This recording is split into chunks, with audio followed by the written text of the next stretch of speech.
Welcome back to the Armchair Coaching Podcast. We have another great program profile today. But first, if you're watching us on YouTube, make sure that you smash the subscribe button and hit the like button down below. We're trying to grow our coaching community here on the Armchair Coaching Podcast.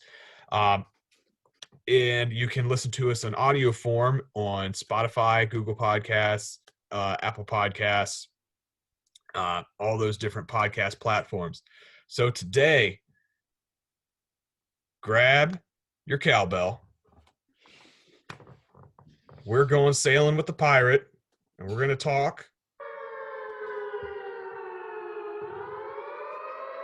a little about air raid football. Sorry, I had to do that. All right. Like I mentioned to the guys right before the podcast, if I am ever a head coach or an offensive coordinator and we're running the air raid, I'm making them play that every time we score a touchdown. All right, so we are going to be talking Mississippi State football, and I figured we would strike the iron while it's hot. So, coaches, Coach Bandstra, could you introduce yourself tonight, please?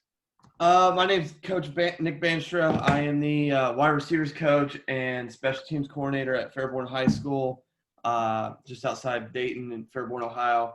I run a YouTube channel. You can find me at Coach Bandstra or Nicholas Bandstra on YouTube. I think last I checked, over 250 videos. You can kind of find my content either through that or go find me on Twitter at Coach Bandstra, or find my Facebook group for Coach Bandstra, Always Learning. Me and my buddy are also working on starting a Wing T podcast, hopefully to have out in the next month or so. And I appreciate Coach for having me on again. You can also find a lot of the links to Coach's show that I'm on that Google Doc that I have on my Twitter page.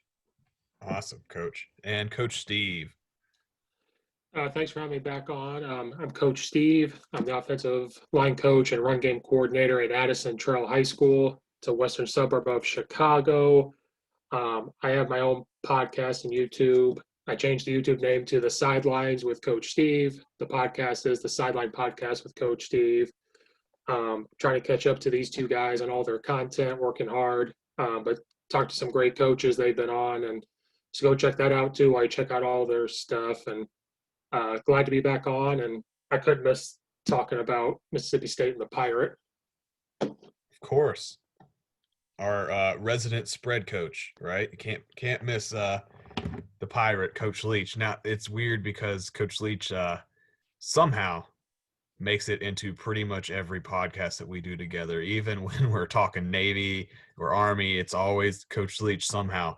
I'm assuming he's probably, as a group, probably our favorite coach as a collective group. And BYU is our favorite team. Yeah, we do talk BYU a lot, oddly enough. So while we're at it, Coach Steve, since you're the air raid guy, what are your thoughts on Coach Leach? He's got to be one of the best press conferences interviewers I've ever seen.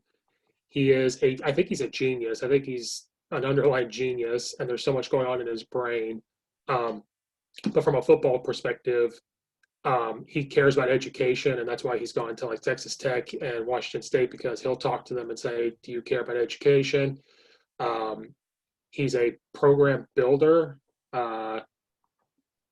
turned around Texas Tech. I'm sure we'll get to that. And he turned around Washington State. And then now he's going to try to do the same with Mississippi State. He's offensive coordinator at Kentucky for, all those years ago, and they turned that program around with Hal Mumme.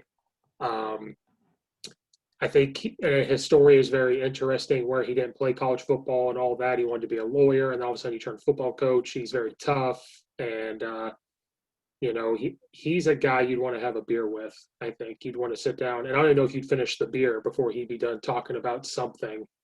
And people told me when they talk to him, it's not about football, it's about anything. He'll talk to you about absolutely anything in the world besides football. He seems like a great guy, a great coach.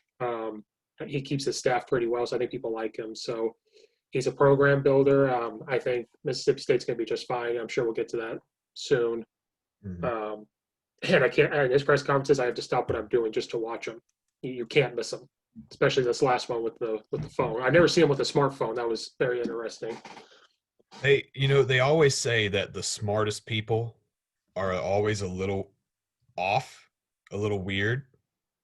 And Coach Leach, in a nice way, is definitely a little weird. Mhm. So that's kudos to him, which means he probably is pretty darn smart. So, Coach Bandstra, what are your thoughts?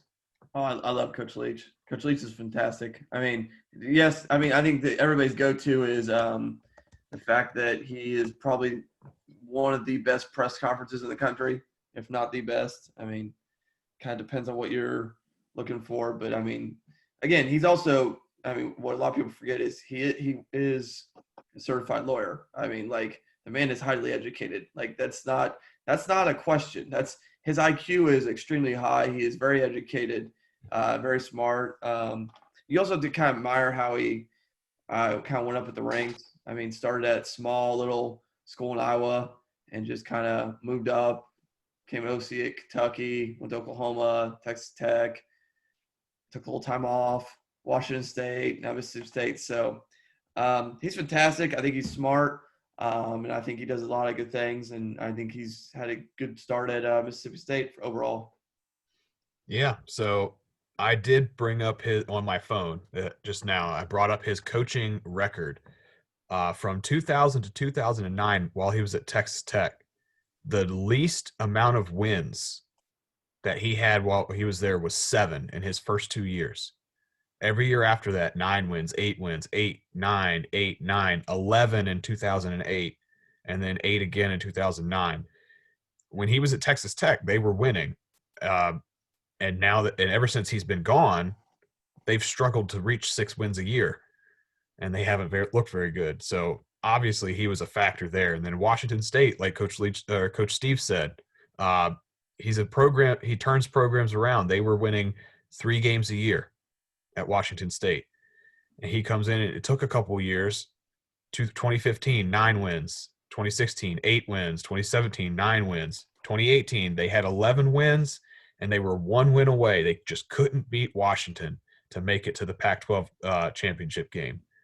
And then his final season at Washington State was a little bit of a downer. It was a 6-7 year, and I do have to mention they did lose to Air Force in their bowl game. That's just a little jab to the other the Air Raid guys out there. And they are currently 1-1 at Mississippi State as of that game was pretty brutal to watch as a coach. They are currently 1-1 as of this recording, and they have beaten LSU, and they set a bunch of passing records when they beat LSU.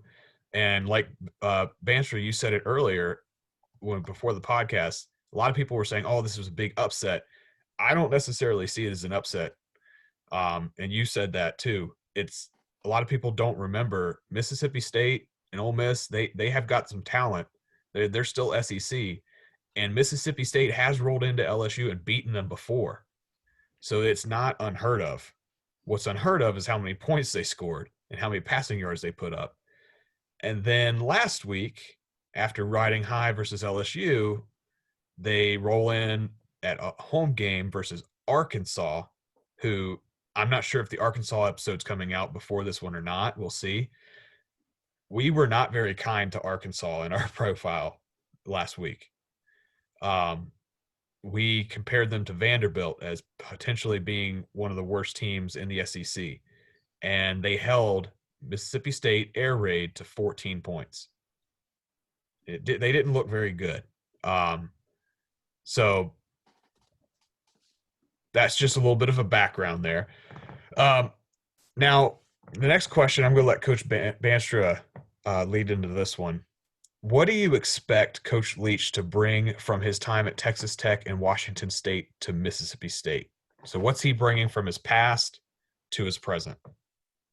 I mean, I think the main thing he knows is how well he obviously adapts his offense a little bit his 18th or 95th version of mesh.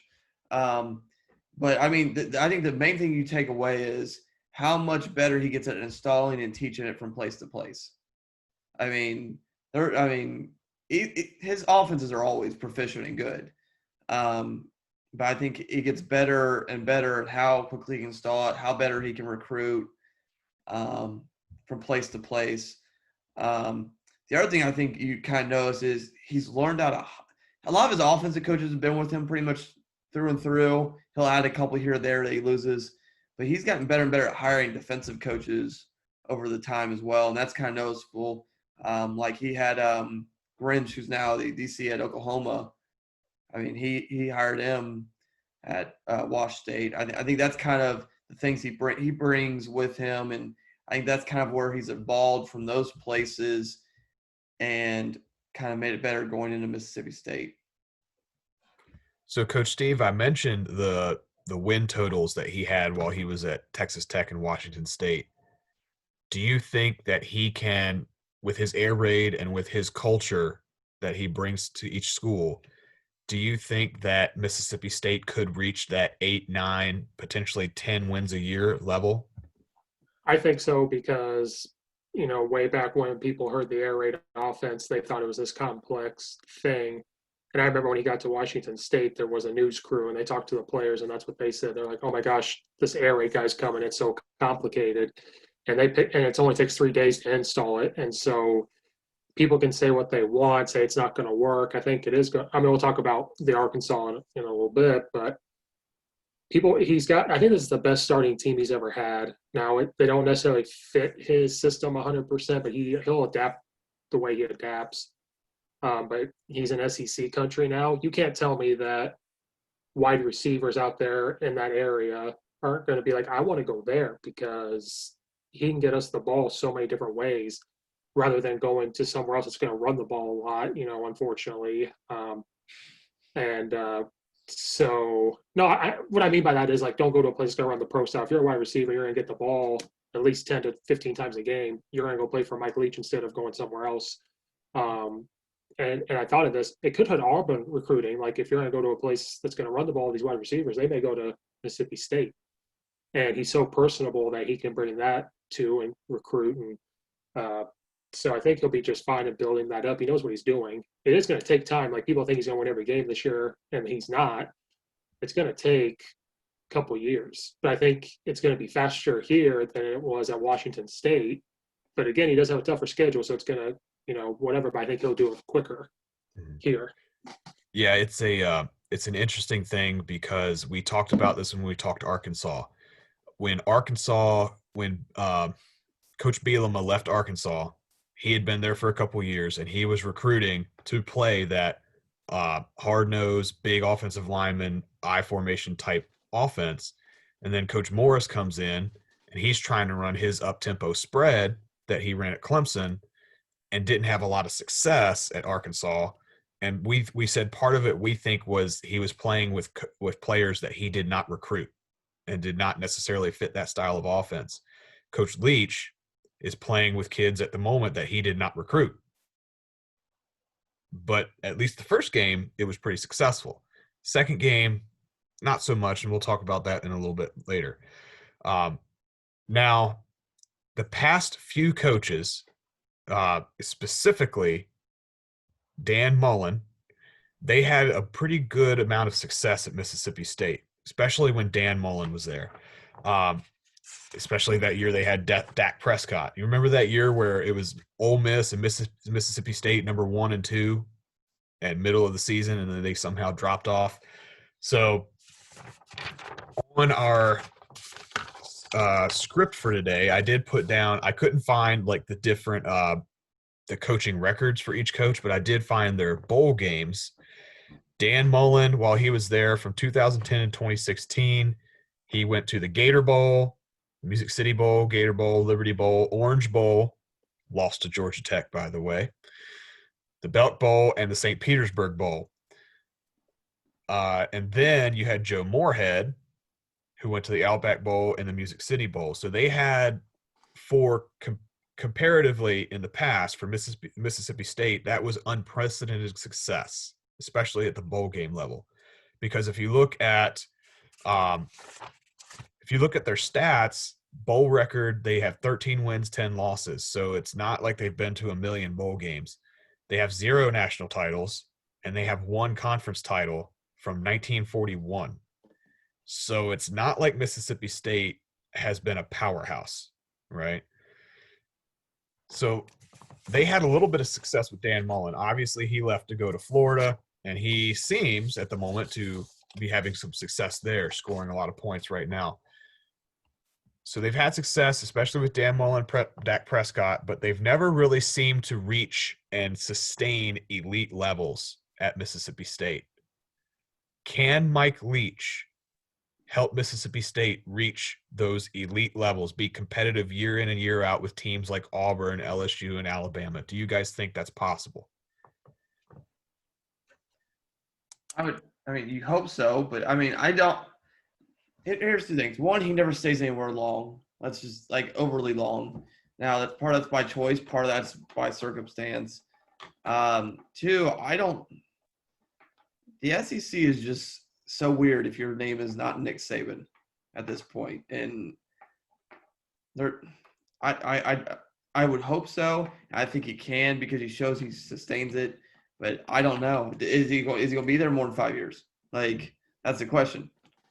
Like, I mean, I read a long article about how and when he finally decided wanted to jump to the SEC, and how supposedly he just kind of regretted that he didn't really stay at Kentucky longer because he kind of felt like a job not finished.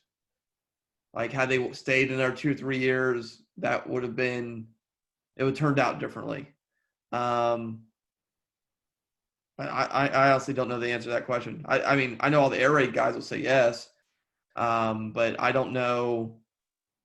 Again, is he going to be there more than 5 years? I think he will, because he spent 10 years at Texas Tech, and if it wasn't for that debacle at the end, he might have stayed there longer. Then he's at Washington State for 8 years. And when he got hired at Washington State, his press conference, he said that year or two he took off, people called him, but he's not going to – he said – and now times have changed, but he said he'll never take a job just to take a job. It has to fit his outlook of school, football, all this and that. Like, it has to be this ideal situation. And so maybe he'll go to Kentucky one day, but he doesn't seem like the type of person that's like, I'm going to leave. He wants to build it up. And who knows, he could still be at Texas Tech if it wasn't for that debacle. Who knows? But I can't remember if he said this or if it was in his book. Someone told him at the moment you become a head coach, your clock starts ticking of when you're going to be let go or whatever's going to happen. And so when he left Texas Tech or got fired, he said, yeah, my clock was up. Washington State was kind of his own accord. He could still be there. But I think the type of coach he is, he's a program builder. He knows what to do. Now he has more resources than he ever had. Texas Tech is Texas Tech because of Mike Leach. They did not have the stadium they had. They didn't have, recruiting. He built that up. Washington State, he built that up. They added on to it. They brought this. Now he's at a place that's going to give him all the resources that he ever needs. So as long as he gets the recruits and everything, I think he will be competitive in the SEC. I don't know if it'll be Alabama or Clemson, but anything like that. But I think they'll be competitive. And I think he might adapt. I don't think he ever will, but you never know. At Texas Tech, at the end of those good years, they were running the ball more. I have to look at the stats. I think he had more rushing yards against Arkansas. I think that was the shocking part. I'll have to look. But yeah, I think he'll be fine. So I have a couple hypothetical questions for you. For both of you guys, you can answer these. The first one, if he had never been fired at Texas Tech, and let's say hypothetically he was still there, do you think they would have won at least one Big 12 championship? And could they have had sustained success, like 10-year wins or 10 win seasons each year? I think so. The thing about Mike Leach, and we could go on and on, this might be a 4-hour show. You never know. He never really recruits those big time quarterbacks, and he talks about it all the time. I'd rather go get a kid that has the right mechanics. Yeah, this kid's a 5-star, but if he doesn't have the right mechanics. And so he'd rather build up a kid, and I think that's why sometimes he might go a 9-win season or an 8-win season sometimes. But yeah, if he stayed at Texas Tech, I think it would have been built up. He would have won a Big 12 championship. They were really close a couple times to get to that championship game. The only thing standing in their way was Oklahoma and Texas. And I know you're a Texas fan, but Texas dropped down. Oklahoma, right now is kind of dropped down. But I mean, though, it would have come down between Texas Tech and Oklahoma, I think, especially because A&M left to go to the ACC. I mean, I think so, but I'm the air raid guy, so that's what I think. I mean, I think he definitely would have won a Big 12 championship. I think there would have been fall off, just like the rest of those Texas teams, because of the emergence of Ohio State's recruiting the state and the SEC's recruiting the state. Once the Big 12 broke up, that was kind of the downfall. Like A&M left, SEC got into the state and recruited well. Ohio State and Urban Meyer focused on Texas hard. They would pull a quarterback and usually like 2 or 3 skill kids out of that state every year. And they still do. So, I mean, there would have been some fall off. But, I mean, you'd also argue if he never left, Lincoln Riley's never had a football coach. So, Oklahoma's Bob Stoops, who's Bob Stoops' successor then at that point? Like, that's the thing. That's on Lincoln Riley only became an OC because he got fired and Ruffin McNeil got promoted to head coach. Ruffin left for East Carolina because they didn't hire him and took Lincoln with them. So, kind of, I mean, there's a domino right there. Yeah. The next hypothetical, the next what if, is more about the future.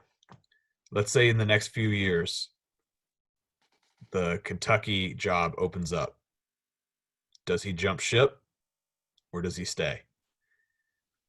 Because that's one he talks about Kentucky a lot, as if he. If he wasn't already in the SEC, I would say probably there's a possibility, but I don't see him jumping ship to Kentucky. I mean, he's going to enjoy that boat life too much down by the ocean, kind of like Lane Kiffin has learned to do. And he loves all these. I mean, I go back to that article. I mean, he like spend his off time just going around all these different like Civil War sites, and like he loves all that historical stuff. So I don't foresee him leaving for that. I at this point I don't know what he would leave for. I mean, I know I brought that what if he leaves in 5 years, but what is he going to? I mean, he's talked about SEC kind of being that place he wants to go. I mean, especially with that initial Tennessee overture before their AD got fired. I mean, I don't foresee him leaving Mississippi State for Kentucky. Had you say Washington State for Kentucky, I could have seen it. I agree. And then I also think it depends on how close. Like, I feel like Texas Tech, he was fired. But, like, even though when he got fired, that program wasn't good. I mean, I guess it debacle, it was slowly starting to rot, but it was still a decent program. When he left Washington State, I know last year wasn't the best, but that's a good program now. Like, that's a place a coach wants to go. So if he feels like his job is pretty much done at Mississippi State, then maybe he goes there. But if it's in like 2 years where maybe he doesn't feel like he's leaving it in a good place, I don't think he'd leave. I think he's that type of person of like, I don't want to leave this bad. Like, I don't want to be the coach that shows up for a year or two and says I leave. But yeah, if he was at Washington State, he would have gone. But since he's there at a good school, a big school, I don't think he would leave unless it's been like 8 years down the road, maybe. But I don't see in the next couple of years him going on his own. I'm just trying to foresee here in the next few years what Mississippi State's going to look like when he starts getting those big-time receiver recruits and he actually can run an air raid system, run his system with the type of athletes that he's never had. Because Texas Tech, Washington State, while he was there, they were having some success, but it wasn't with 5-star receivers.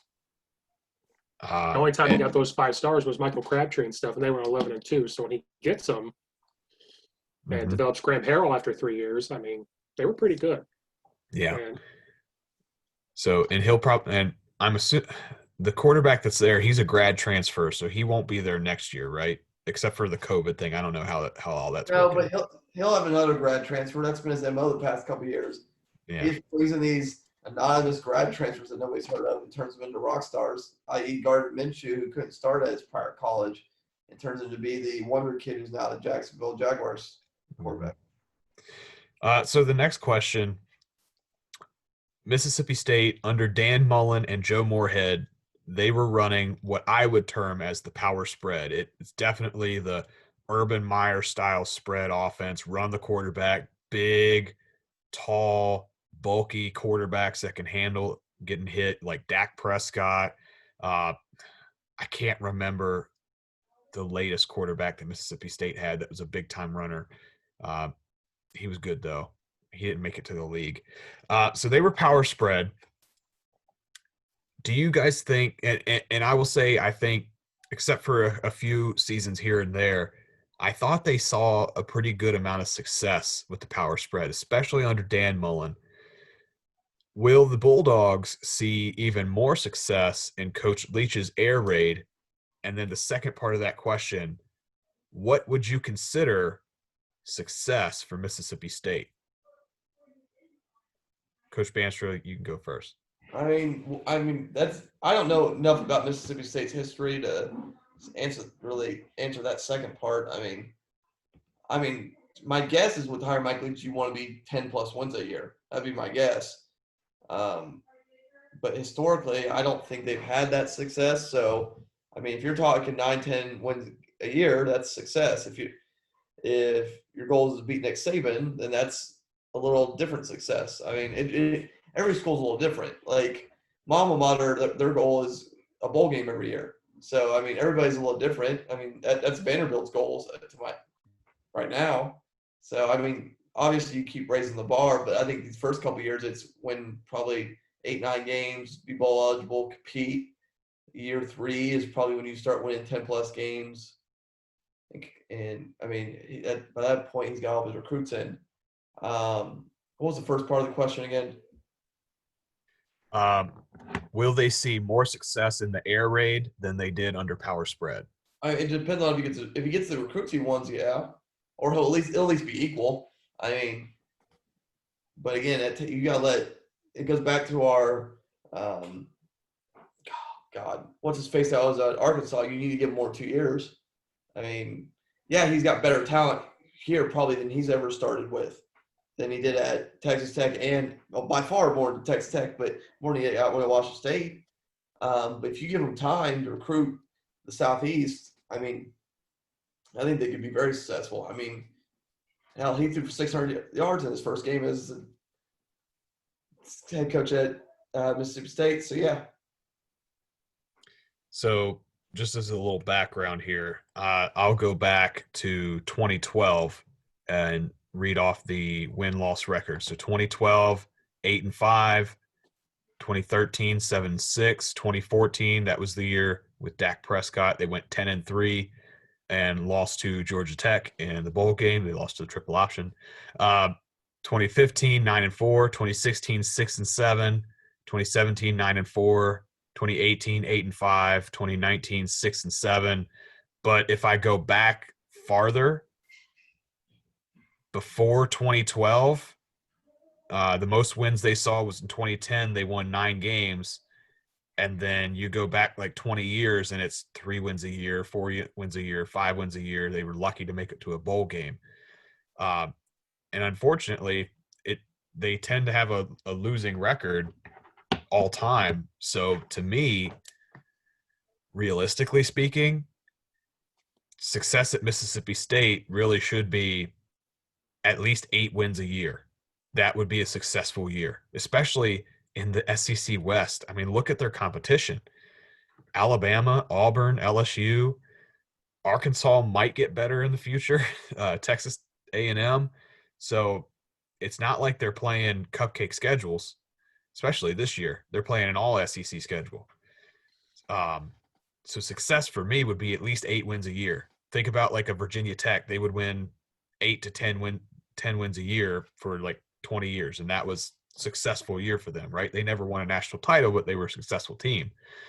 They never fired their coach. So Coach Steve, are they going to see more success in the air raid? And then what would you consider success? Like you said, I was looking back at all these because Dan Mullen, I think his first year might have been 5-7 or something. So like he had to start off. But then when you go back, their best record was in 1999 at 10 wins. And then it's always anywhere between 1-7 and 8. And it's never been consistent until Dan Mullen got there. And then it kind of, I think he might have started the train of turn it around. So if this was a non-COVID year, I would say 7 to 9 wins would be, a success. And if they compete with like an Ole Miss, because Ole Miss is right there with Lane Kiffin now, like if they compete against Ole Miss and all of them, I think that's a success. Because Mike Leach will determine that too. Like he loves bowl games. He likes the playoff system, but to get a bowl game, that's success. I think the air raid will work just because we always talk offense. Since it's so simple and he believes in it so much, when he comes to practice every day, they practice the same thing over and over. I think it will work. Dan Mullen's offense can be a little complex because he's this power spread run. Like it can be a little complicated, I think. That's why Dan Mullen was slow at Florida until this year. If you look at it, they've gotten a little more simple, I think. So I think it's going to have to be getting used to, because Mississippi State's always ran the ball.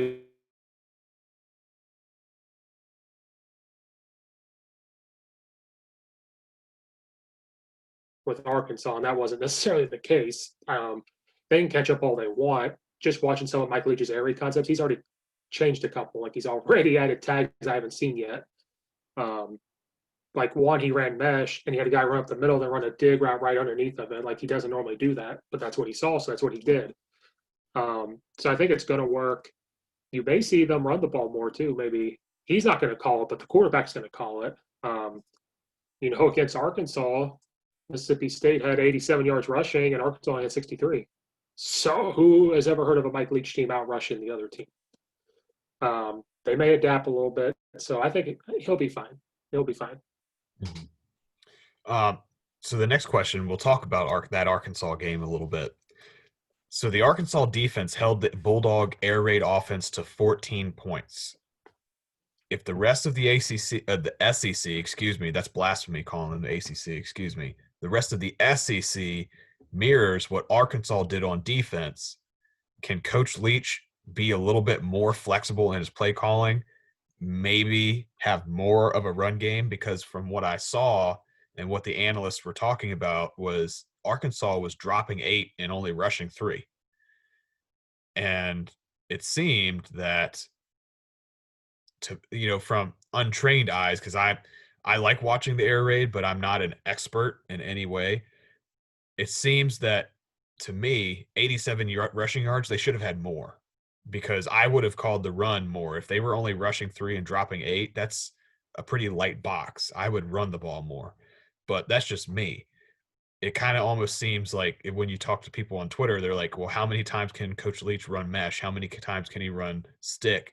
He can run it 60 times a game if he wants, and he's going to run it because that's what he wants to run. And to me, it seems like he's not as flexible compared to the air raid. I put that in quotes. That's at Oklahoma. They run the ball pretty well. And if their run game is working, they're going to keep running the ball. They're not going to try to force it over in the air in the passing game. To me, it seemed like he was trying to force the passing game a little bit more instead of the run game and being flexible. So can he be flexible? That's the question that I'm going to ask. Can he be flexible? Will he run the ball more if he's seeing light boxes? Mike Leach will never call a run play. He is flat out been known that his RPO thinking is when the quarterback audibles. So if he calls shallow or whatever it is, and the quarterback walks up and sees something different, he checks out of it. To Mike Leach, that's RPO. Mike Leach is the only true air raid, I think, like old school, like this is what we do. Even Hal Mummy's gotten away from like the true air raid. So he leaves the run game up to the quarterback, and he's not trying to put the blame on the quarterback. But if the quarterback walks up and sees 5 in the box, he better check to a run play. He's fine with that. And then Arkansas, I think, tried to do what Washington did. Washington, would stop his offense, but Washington had some dudes on their defense. Costello threw 3 interceptions. He did not read well. I watched one play, and it's mesh, obviously. He doesn't run his mesh as many times as people think. But I remember watching one of the mesh plays, and it's called set up a noose, where if they're in zone, they got to turn set like a basketball, like they're at post, they got to get the ball. They went to do that, and he thought he was running towards the sideline. He overthrew him, and there's an interception. So Costello threw 3 interceptions. He's not if the quarterback doesn't read it right, it's not going to work. But that's the same with any offense, really. But Mike Leach is different from Hal Mumme. Hal Mumme wants to call a play, and that's what they're going to run. Mike Leach says, I'm going to call a play or two. Quarterback can see the field. He can figure it out. And puts a lot of pressure on him. Now, it worked against LSU, but they were on such a high. I think that was their Super Bowl. You know, we beat the defending national champs, Mike Leach's opening day. Arkansas said, screw it. We haven't won an SEC game in 25 years. We're going to come out and just rip it. And Arkansas's offense looked pretty good all of a sudden.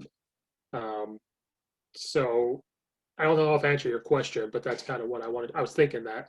So we'll get back to the question here in a minute, but that's what I think happened is Costello wasn't making good reads. Wide receivers weren't running good routes. And when that happens, it just doesn't work. But you're not going to see Mike Leach say, okay, I'm going to run inside zone and power. That's not what he does.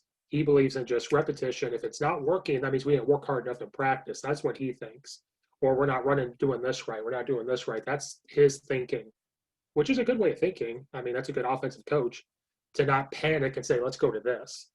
He wants to stick to what he does. And that's why he has success, because once it gets going, it's good. Well, I didn't know. You just taught me something. I didn't know that he put so much on the quarterback's plate in the game, like allowing him. Instead of saying that, I didn't know he gave him so much freedom for changing the play call. Now, if he notices that his quarterback is not handling it very well, like the Costello didn't seem to handle it that well in that game, will he start to maybe take the reins a little bit more on his own and maybe call a run play and say, you're running a run play on this one? Would he ever do that? Or is that just not who he is? From talking to people, researching and that, he seems like a Phil Jackson. Phil Jackson in the NBA was not going to call a timeout. He said, you're going to play through this and figure it out. And that's kind of what he does. But I'm trying to remember what year it was. He did that with Luke Falk a couple years ago. He gives them some time. He gives them a couple games. But then after a while, if they're not figuring it out, he will pull them. He will say, you know what, you're not figuring it out today. It's not your day. So he tries to let them play through it. Because there was some press conference where they were talking about his offense, and he goes, well, I'm not going to just change what I do and say inside zone. So I don't think that's the case. And if you ever watch him signaling plays, like he might go ace, 6, but then he'll go like think. I don't know what stick for them is, but for me, it'd be like, okay, ace, 6, but think about stick or something. And that's where he puts on the quarterback. Like, okay, the way they're supposed to line up, run 6. But if they line up this way, you can switch it to stick. That's the way he can control it a little bit. Then there might be times where he points at the wristband real quick, but he always tells the quarterback, I don't think he'll ever pull this back, because they can see, his mind is, yeah, I can see, but when the quarterback walks up, if they see something different, they need audible to it. And that's his RPO. And so that's where Hal Mumme's a little different. That's why you see Hal Mumme do more of the run and shoot choice concepts to give the quarterback those reads instead of the quarterback just changing the play. And like on mesh, for example, people think mesh starts in the middle. It doesn't. If it's a 2x2, they run those corners. That's his first read. It's not the mesh, it's those. And for Mike Leach, it's pick the softest corner. So if it's the left side, he's going to start from left to right. If it's this, it's going this way to this way. And the quarterback can tag something. If he sees it could be a post, he can tag post real quick. So, like, I don't think he'll ever take it away, because if he does, it's just going to make it worse, I think. Now, of course, he'll be like, I have no confidence. So I don't think he ever will. I don't know if he's ever called a run play. They said he never has. I don't see that, but I don't think he ever has. I think he leaves up to the quarterback. Okay. That's an interesting way to think. Like, I didn't know that. So now that I know that, I'm definitely, when I watch them play, I'm going to look for that when he's calling plays because I know the stick. I know that. Like, I know the plays. I'm still confused on like I know 6 is verticals. They call it that because it's supposed to be a touchdown. I know that part. That's from Coach Mackey. Or Drew Piscopo is another air raid guy that I like to listen to, and I learned from him about the mesh. What you just said, that those outs, those or the corners or whatever it is, those are the first read. I did learn that from him. I need to learn the air raid a little bit more. I don't think I'm going to go get air raid certified. I don't know if I'm going to pay for all that. I just took all of Coach Bandstra's talking away too. I just love talking about it. So sorry, Coach Bandstra, but it's Coach Steve's time now. I had a week off. You're All good. right. Coach Bandstra, do you have anything to add to that? No, I mean he pretty much said everything I was going to say. I mean, they act like they shut down his offense. They still threw for over 300 yards. I mean, it's not like they weren't successful. I mean, yeah. I mean, you look at the key problems is they threw some interceptions, and the other thing we forget about is they've had less practice time than they've probably ever had with lack of spring ball and COVID. So that, I mean, you're talking about game 2 of an offense for year 1. Like everybody needs to calm down, just like everybody needed to calm down if they threw for 600 yards week 1. Like this year will be an anomaly no matter what. So like it's really just setting the tone so they can recruit. Yeah, I'm telling you, here in a few years, once they get those 5 stars, because they're going to come, those 5 and 4-star receivers, and a good quarterback that he can get and raise him up in the system for a few years, they're going to be pretty good. So I also shared with you guys the schedule.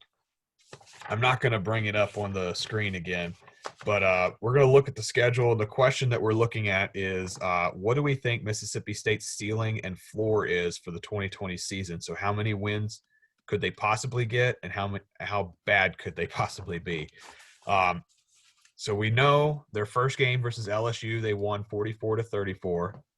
Their second game versus Arkansas at home, they lost 21-14. Their next game, October 10th, coming up soon, is at Kentucky. Then at home versus Texas A&M, and then October 31st at Alabama. So that's a Halloween game. Then November 7th versus Vanderbilt. And then at home versus Auburn. November 21st at Georgia. November 28th at Ole Miss, which I think is going to be a hell of a game. Those are 2 coaching personalities that I definitely want to watch that game if possible. And then their final game, December 5th, is at home versus Missouri. So we already know that LSU and the Arkansas aftermath. How many wins do you think they could possibly have, and how bad do you think they could be? Coach Bandstra, I'll let you go first since Coach Steve had such a long-winded answer on the last one. I mean, I think they could beat anybody on their schedule outside probably Alabama and Georgia this year. I mean, outside those, I mean, I think they could win the rest or lose the rest. I mean, there's going to be hiccups, as I said. It's year 1. You have COVID. You have all this other kerfuffle. He'll give Nick Saban problems, but the recruiting disparity, I think, is just too much still, and kind of the same thing in Georgia. Just the recruiting disparity is still. I mean, I'm not saying Mississippi has slouches, no, but there's a big difference between recruiting, what Mississippi State recruiting has been the past 3 years, and what Nick Saban recruits at. There's 3 to 4 programs in the country that recruits at his level. Okay.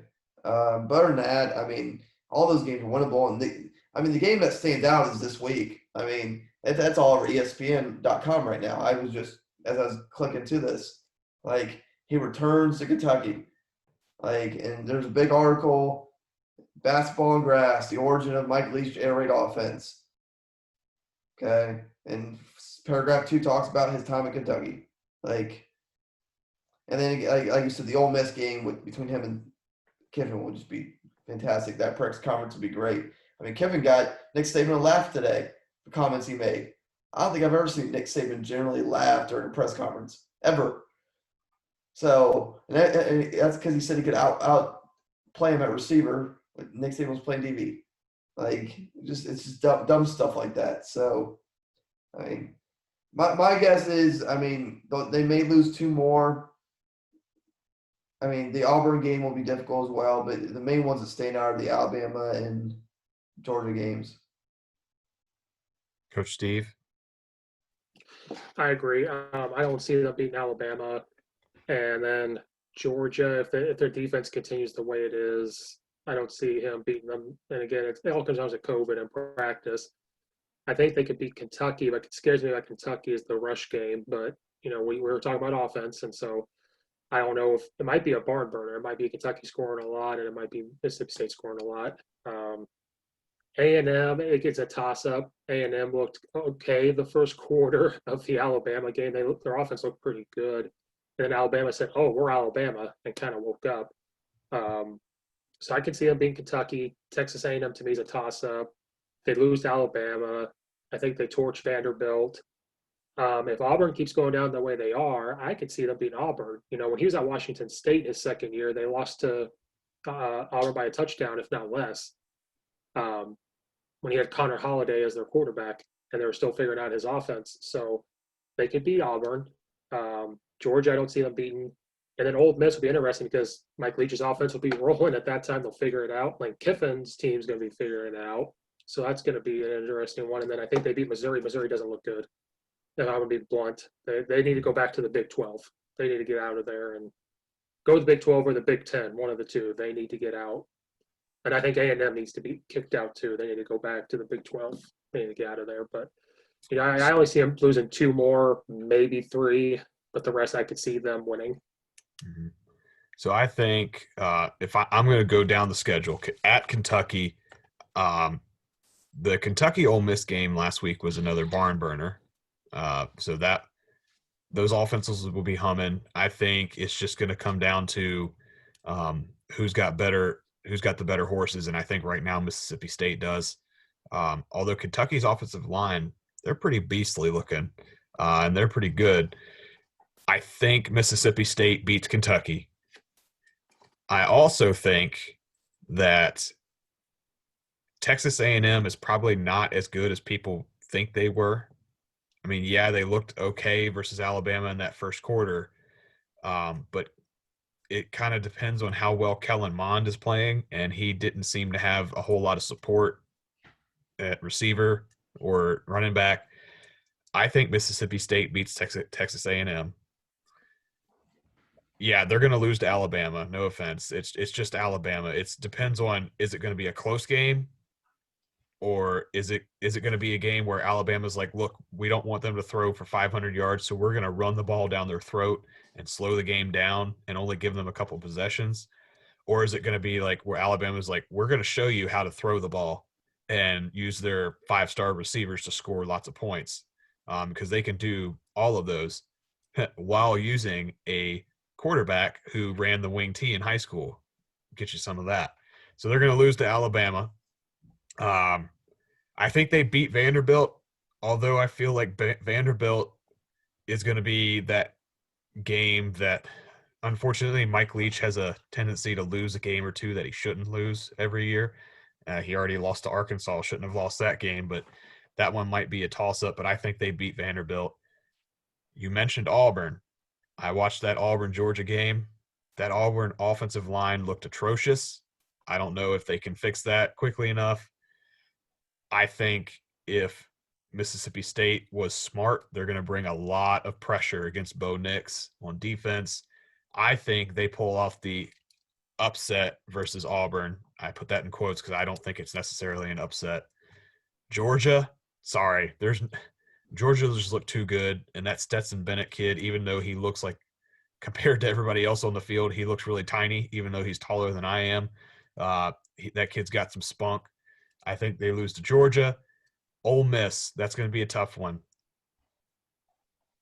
I predict they lose to Ole Miss. I think Lane Kiffin gets it in year 1, honestly. And then I think they win versus Missouri. So that's 1, 2, 3, 4, 5, 6 wins, and 1, 2, 3, 4 losses. 6-4. First year, not too bad for a first-year head coach. All right, guys. That's all the questions I have for you today. I'll give Coach Bandstra first shot at this. Any final thoughts about Mississippi State, Mike Leach, or the air raid? Not really. I mean, he'll do fine. He's doing a great job there. I said, hell, we run a wing T offense and we run air raid concepts in our offense. So, most people have adapted some of them, if not all of them, depending on who you are. And then, like I said, I look forward to that Ole Miss Mississippi State game at the end of the year. Coach Steve? Don't sleep on the Pirate. He turns around programs. I know he's in the SEC, so this is really going to put it to the test. I think people need to get over the air raid is soft, because if anybody knows Mike Leach, he'll straight up tell you if his receivers don't block, he refuses to get them the ball. So he took those concepts from the wing tee of the rocket toss in his mind, was just throwing it out there. I think that they were just didn't know how to handle Arkansas. They just beat LSU. They're kind of walking tall, and then Arkansas brought them back down. So maybe that's the best thing that they needed, was a kick to the butt like that. So I look forward to that Ole Miss game too, and I look forward to this Kentucky game. I think it's going to be a high score, and I think he is going to help the SEC out a lot. I think they didn't need any help, but I think he's going to bring he's a breath of fresh air to that program. He's going to bring a different look. So I think it's going to be fantastic. Him, Nick Saban, Lane Kiffin, all of them. It's going to be the best conference now, without question. I know I'm kind of throwing this on you guys right now, but I just had a thought that we should have been doing this from the start. I think at the end of each of these program profiles, we need to give these programs a grade, an A, B, C, or D, or F grade. So let's say, for example, C is average. The average college football team, the average program. B is they're a very good program, but they're not quite elite. And of course, A would be the elite, and then of course D and F failure, right? So for me, because they're an SEC team and they've got a lot of talent, more so than other teams, just because they're an SEC team, because they brought in Mike Leach, I don't think it happens this year. I don't think they win a championship this year. I don't know if they ever win a SEC championship. I think they will come close and they will compete for it. I'm not sure that they're going to be at the elite level. I'm going to give Mississippi State a B- as a program. So they're above average, but they're not quite to we're competing with Alabama every year level. All right, so I'm going to give them a B-. Coach Steve, what are your thoughts? I'm going to have like three answers.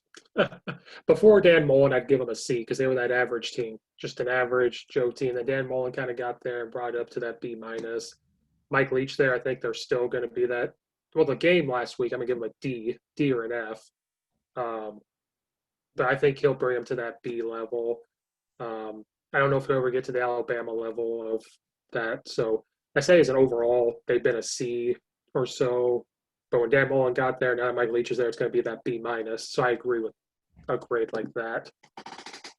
Coach Bandstra?